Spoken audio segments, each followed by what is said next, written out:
A violência nas escolas foi tema de audiência pública na Câmara de Bauru. O aumento no número de denúncias de casos de agressões físicas e verbais contra professores foi o que motivou a discussão. Um aumento de violência, seja contra o professor, contra os próprios colegas, enfim, o aumento da violência de forma generalizada nunca pode ser analisado com um único olhar. Vários fatores influenciam esse jovem, essa criança, esse adolescente para que ele perca a noção do respeito ao outro. Quando ele pratica isso, muito provavelmente ele está refletindo um modelo social que ele vive, às vezes diariamente, dentro da sua própria família, dentro da sua própria casa, e é natural que ele reproduza o modelo social que ele vive nos ambientes onde ele frequenta. O professor, infelizmente, há um bom tempo, tem percebido essa situação de desrespeito à sua profissão, ao seu posicionamento. As crianças, os jovens têm chegado nas escolas, e ainda bem que não é a maioria dos nossos alunos, mas muitos dos nossos alunos chegam sem a noção do que é o limite, do que é o respeito, de que eu preciso tratar o outro como eu gostaria de ser tratado. Se todo mundo tiver essa base de raciocínio, eu vou fazer para o outro somente aquilo que eu gostaria que o outro fizesse para mim, nós teríamos raríssimos casos de violência, de agressão, seja ela física, verbal, psicológica. Então esse é um ponto que envolve políticas públicas em diversos setores para que nós consigamos ter uma diminuição da incidência dessa situação de violência, seja contra professor ou contra outros entes sociais. Dentro da Secretaria da Educação, nós temos parceria com o Conselho Municipal de Direitos Humanos, que desenvolve trabalho com os professores, os grêmios estudantis que nós temos nas nossas 16 escolas de ensino fundamental, desenvolvem essa situação da cultura da paz, do respeito, da cidadania.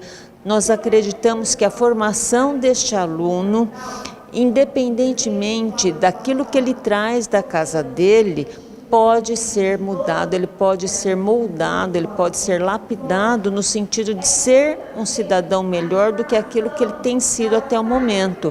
Nós levamos em consideração o repertório de vida desse aluno para que nós possamos fazer a intervenção adequada no sentido de trazer menos danos e menos impacto para a vida dele, que ele em algum momento seja multiplicador do benefício que ele recebe dentro da escola. Durante os debates foi destaque a importância da gestão participativa.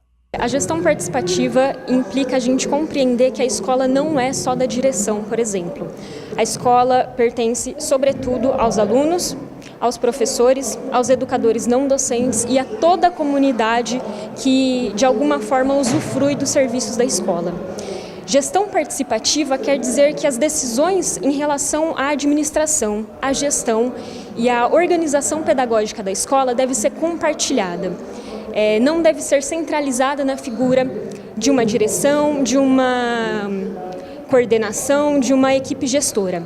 A gestão participativa, ela inclui todos os outros protagonistas da escola, professores, estudantes, familiares, comunidades, para pensar a escola da melhor forma a atender às necessidades da comunidade como um todo.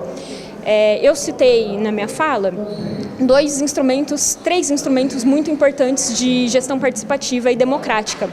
Os grêmios estudantis, por meio do qual os estudantes se organizam para conhecer as demandas da escola, levar suas demandas enquanto estudantes e tentar promover alguma transformação na escola. Os conselhos escolares são órgãos de gestão escolar que compreendem todas essas categorias que eu citei, então pais, estudantes, equipe gestora e comunidade. E o conselho escolar, ele é muito mais importante do que a decisão da própria direção. Então, é no conselho que se tomam as principais decisões sobre a escola, por isso que a gente defende que todos os protagonistas precisam participar desse conselho. E a Associação de Pais e Mestres, que é onde, sobretudo, professores e os pais e a comunidade vão discutir as principais demandas em relação à escola. A valorização do trabalho do professor foi apontada como estratégia para o ambiente escolar. A gente recebe no sindicato uma série de reclamações, né? Seja da própria violência física, a violência moral, xingamentos, desrespeitos, assédios, né? Tem uma série de formas que chegam.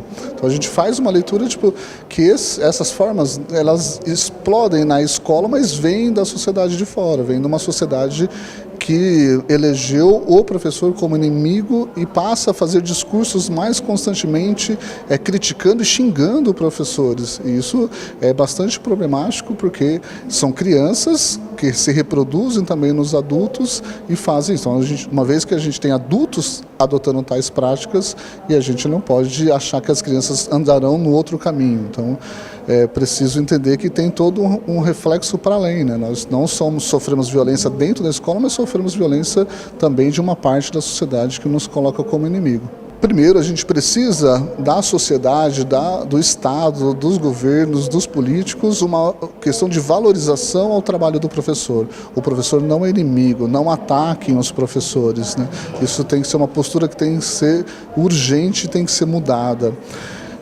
Por outro lado, eles deveriam olhar para outras questões, as outras partes do Estado que não funcionam. Quando outras partes do Estado não funcionam, a gente na escola que recebe toda a consequência disso. Quando a polícia não funciona no combate ao tráfico, a droga vai aparecer na escola. Mas não era a escola que tinha que estar lidando com a questão da droga, né? A droga não deveria jamais chegar até uma criança e jamais chegar dentro de uma escola, mas chega. Problemas com álcool, como que essas crianças têm acesso ao álcool, desde instituições que são responsáveis para cuidar disso, para poder fazer com que isso não aconteça, as violências que são sofridas por nossas crianças, né, de abuso, de estupros e tudo mais, e as instituições não funcionam.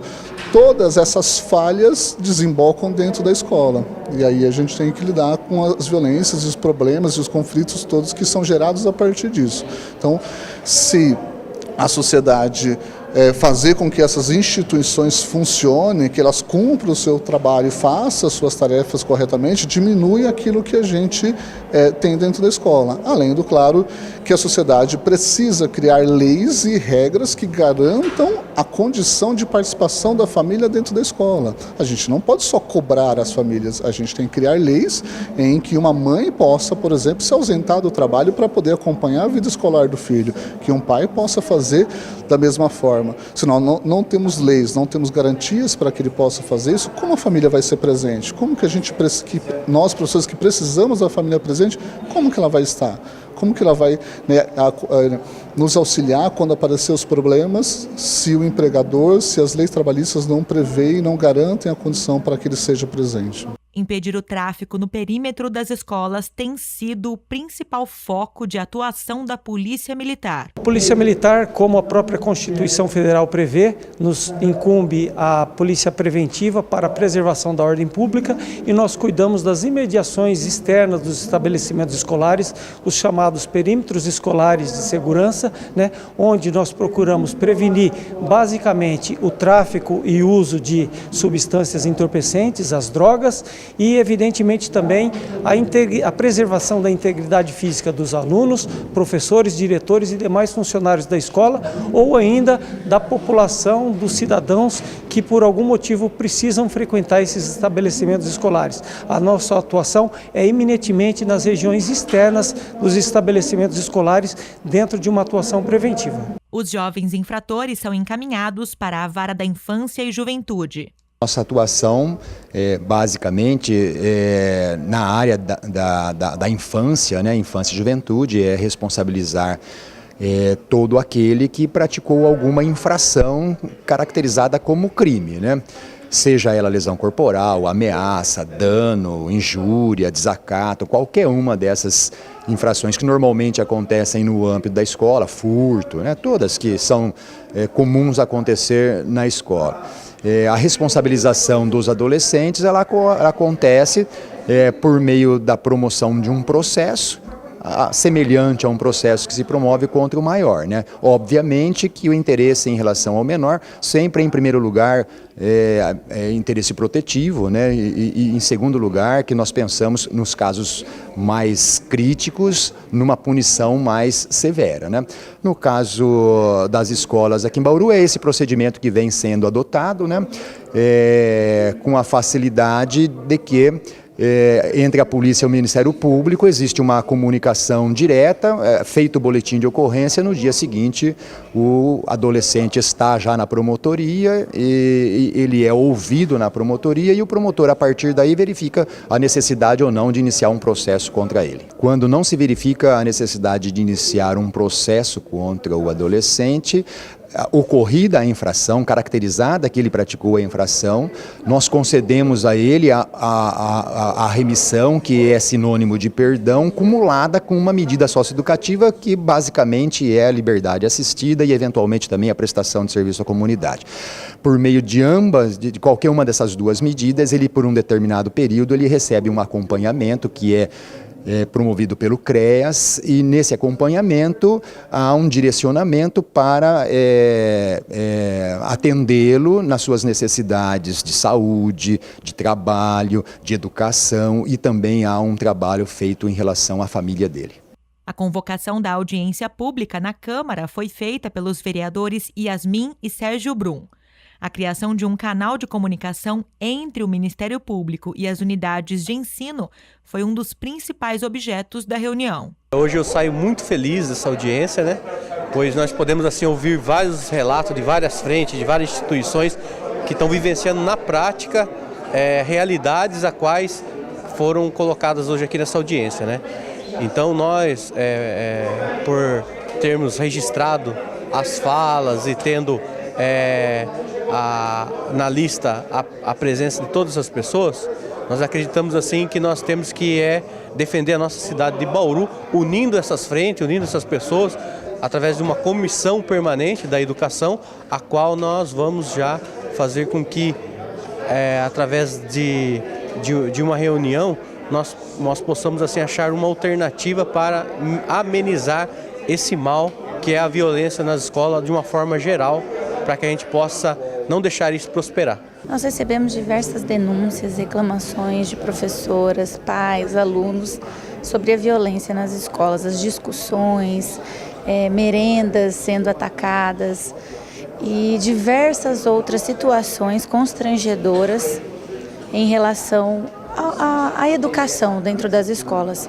E aí eu e o vereador Serginho tomamos a iniciativa de chamarmos para esta casa, esta discussão, chamarmos as autoridades responsáveis que lidam diariamente com estas pessoas, com os professores, com os alunos, com os pais, para que a gente pudesse escutar e ver quais as soluções práticas, né, para este tema, quais as soluções para a gente diminuir, para a gente solucionar estas violências que estão ocorrendo. Eu acredito que a gente sai desta audiência hoje com o intuito de realizar uma comissão específica para este tema e ouvir aí toda a comunidade, todos os que estão envolvidos, professores.